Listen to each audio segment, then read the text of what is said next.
ہمارے پاسپورٹ کی کیا سچویشن ہے، اس طرح کی چیزیں. پھر ان کو یہ بھی جو ہے تبدیلی چاہتے ہیں، تو اس لیے جو کوئی تبدیلی کی بات کرتا ہے نا اس کے ارد گرد لوگ جمع ہونا شروع ہو جاتے ہیں. اور یہ تحریک انصاف اس کی ایک کلاسیکل ایگزامپل ہے. یہ جو لوگ تھیوریاں پیش کرتے ہیں کہ اسٹیبلشمنٹ نے ایک پروجیکٹ کے طور پہ تحریک انصاف کو کریٹ کیا ہے، اس کی وجہ یہ ہے کہ ان کی ضرورت بنتی تھی جو بھی جو ہے وہ سسٹم کے اندر اپنی انروڈز کے لیے، اس کو اپنی جگہ سچ مانتے ہوئے بھی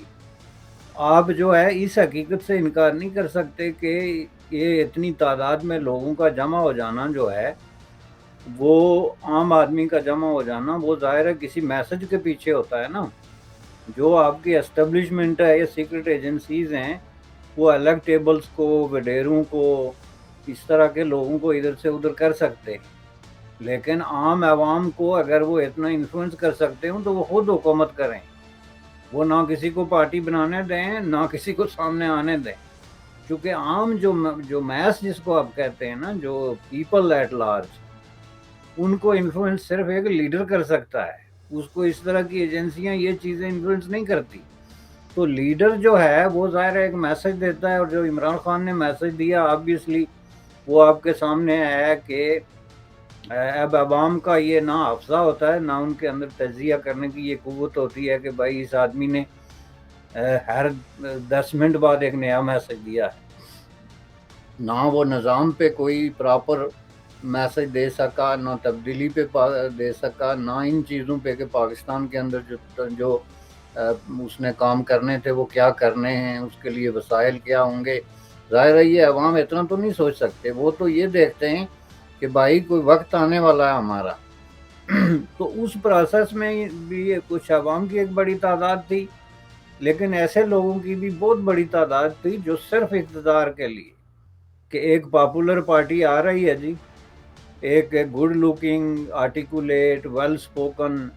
لیڈر ہے جی، اس کی وجہ سے ہمارا ایک انٹرنیشنل امیج بنتا ہے. اور جی ایمانداری والا کہانی بھی جو ہے، چونکہ کرپشن سے لوگ تنگ ہیں، یہ ساری چیزیں ملا کے تو اس کے ارد گرد جو لوگ جمع ہو گئے وہ بالکل آپ یوں سمجھیں کہ اس طرح کے لوگ تھے جن میں اپارچونسٹ بھی ہوتے ہیں، جس میں جو ہے وہ ڈریمرز جن کو آپ کہتے ہیں، اس میں ایسے لوگ جو سسٹم سے تنگ آئے ہوئے ہیں، ایسے لوگ جو کسی نہ کسی طریقے سے پالیٹکس میں اپنا رول پلے کر رہے تھے، لیکن ان کو کرنا چاہتے تھے لیکن ان کو جگہ نہیں مل رہی تھی. لیکن یہ سب جو کچھ آج بات جمع ہوا اس کا نتیجہ آپ نے دیکھ لی کہ جب برا وقت شروع ہوا تو پہلی بات یہ ہے کہ پارٹی کا اپنا جو کنفیوژن ہے اور جو باندھ باندھ کی بولی ہے وہ برے طریقے سے جو ہے وہ سپلٹ ہونا شروع ہو گئی، چونکہ وہاں کوئی ایک بولی ہے ہی نہیں.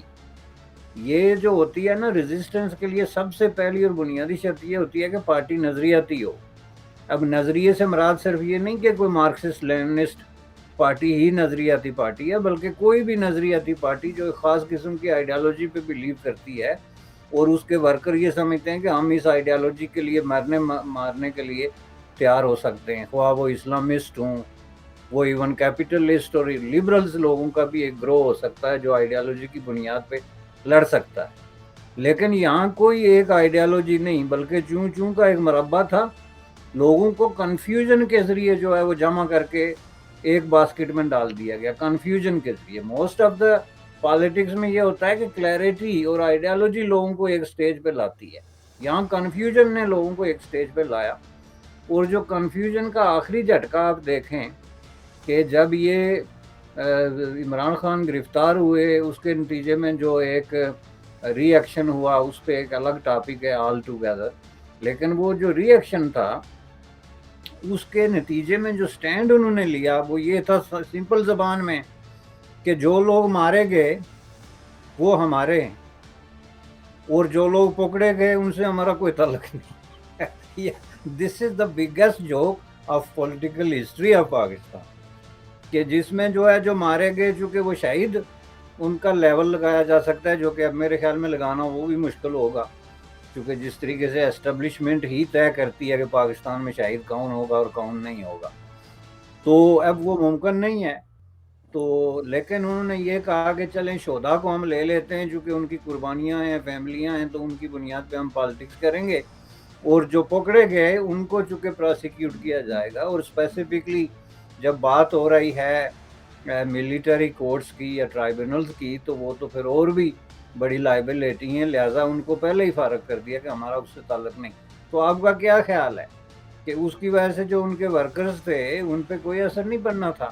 وہ پھر آ کے زمان پارک کے سامنے کھڑے ہونے کی جرت کر سکتے ہیں، چونکہ ان کو نظر آ گیا کہ بھائی یہ تو ڈچ کرتے ہیں، اس طرح تو کبھی کسی پارٹی نے کسی کو ڈچ نہیں کیا۔ پاکستان پیپلز پارٹی کے لیے ایل ذوالفقار سب سے بڑا پرابلم تھا۔ جب ڈیموکریسی اپنے پیک پہ تھی، ایم آر ڈی کی موومنٹ جو ہے آلموسٹ وننگ، اس وقت جو ہے ایل ذوالفقار کو بنیاد بنا کے تو وہ سارا موو جو ہے اس کو ڈسٹرائی کیا گیا۔ لیکن آپ یہ دیکھیں کہ پیپلز پارٹی نے ایل ذوالفقار سے اپنا ڈسٹنس ضرور رکھا، لیکن ان کے جو لوگ جیلوں میں چلے گئے تھے ان کو ایکلویہ نیوز انڈیا، انترراشٹریہ خبروں کا منچ۔